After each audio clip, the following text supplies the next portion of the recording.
Hi guys, we're here for our Bible in a Year Challenge reading for December 13th, and that is going to be read from Jonah 1 through 2, Psalm 142, and Matthew chapter 11. So we'll start with Jonah chapter 1. Jonah runs from the Lord. The Lord gave this message to Jonah, son of Amittai. Get up and go to the great city of Nineveh.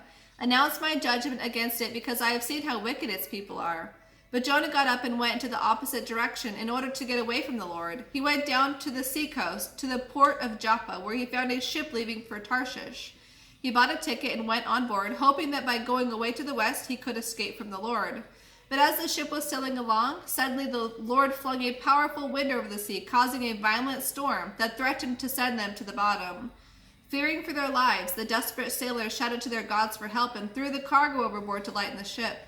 And all this time Jonah was sound asleep down in the hold.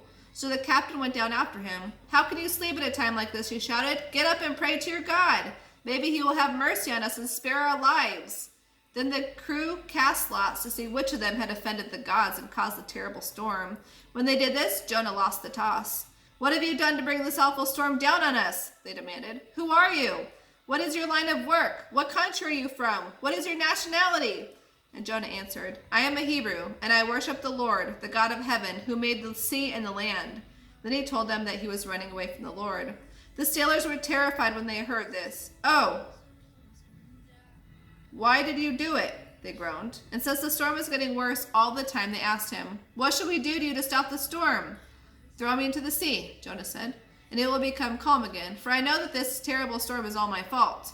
Instead, the sailors tried even harder to row the boat ashore, but the stormy sea was too violent for them, and they couldn't make it. Then they cried out to the Lord, Jonah's God. "Oh Lord," they pleaded, "don't make us die for this man's sin, and don't hold us responsible for his death, because it isn't our fault. Oh Lord, you have sent this storm upon him for your own good reasons." Then the sailors picked Jonah up and threw him into the raging sea, and the storm stopped at once. The sailors were awestruck by the Lord's great power, and they offered him a sacrifice and vowed to serve him. Now the Lord had arranged for a great fish to swallow Jonah, and Jonah was inside the fish for 3 days and 3 nights. Chapter 2, Jonah's prayer. Then Jonah prayed to the Lord his God from inside the fish. He said, "I cried out to the Lord in my great trouble, and he answered me. I called to you from the world of the dead, and Lord, you heard me. You threw me into the ocean depths, and I sank down to the heart of the sea. I was buried beneath your wild and stormy waves. Then I said, O Lord, you have driven me from your presence. How will I ever again see your holy temple? I sank beneath the waves, and death was very near.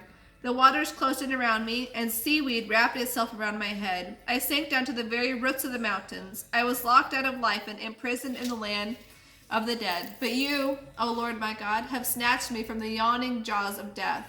When I had lost all hope, I turned my thoughts once more to the Lord, and my earnest prayer went out to you in your holy temple. Those who worship false gods turn their backs on all God's mercies.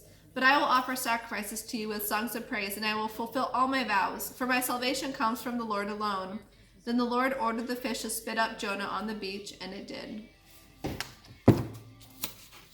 Okay. And Psalm 142.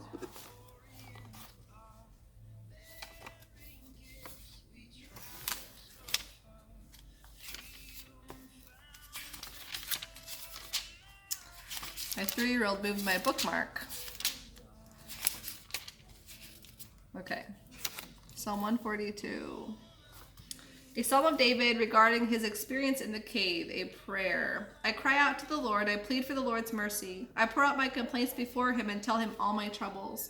For I am overwhelmed, and you alone know the way I should turn. Wherever I go, my enemies have set traps for me. I look for someone to come and help me, but no one gives me a passing thought.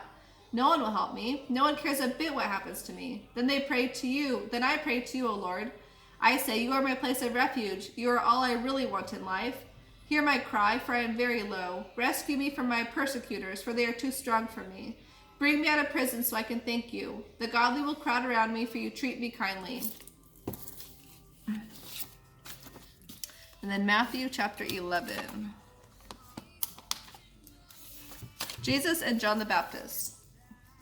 When Jesus had finished giving these instructions to his 12 disciples, he went off teaching and preaching in towns throughout the country. John the Baptist, who is now in prison, heard about all the things the Messiah was doing, so he sent his disciples to ask Jesus, Are you really the Messiah we've been waiting for, or should we keep looking for someone else? Jesus told them, Go back to John and tell him about what you have heard and seen. The blind see, the lame walk. The lepers are cured, the deaf hear, the dead are raised to life, and the good news is being preached to the poor. And tell him, God blesses those who are not offended by me. When John's disciples had gone, Jesus began talking about him to the crowds. Who is this man in the wilderness that you went out to see? Did you find him weak as a reed, moved by every breath of wind? Or were you expecting to see a man dressed in expensive clothes? Those who dress like that live in palaces, not out in the wilderness. Were you looking for a prophet? Yes, and he is more than a prophet. John is the man to whom the scriptures refer when they say, Look, I am sending my messenger before you, and he will prepare your way before you.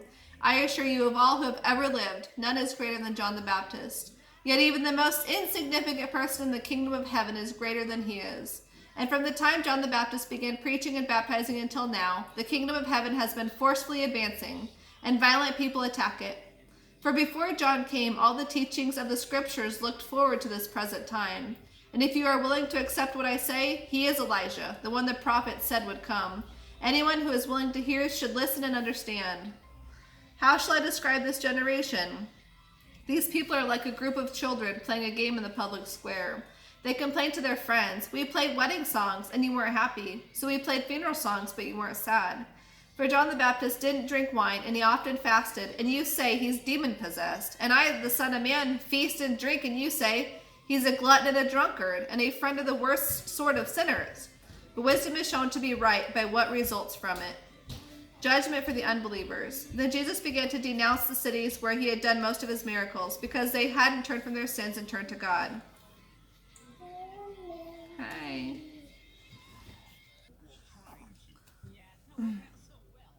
What horrors await you, Chorazin and Bethsaida? For if the miracles I did in you had been done in wicked Tyre and Sidon, their people would have sat in deep repentance long ago, clothed in sackcloth and throwing ashes on their heads to show their remorse.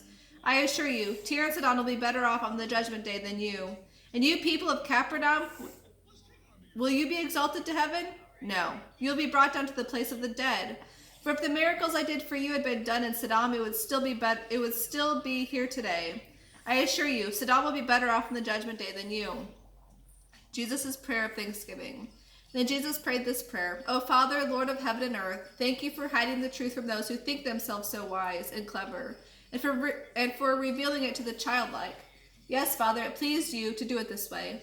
My Father has given me authority over everything. No one really knows the Son except the Father. No one really knows the Father except the Son and those to whom the Son chooses to reveal him. Then Jesus said, Come to me, all of you who are weary and carry heavy burdens, and I will give you rest. Take my yoke upon you. Let me teach you, because I am humble and gentle, and you will find rest for your souls.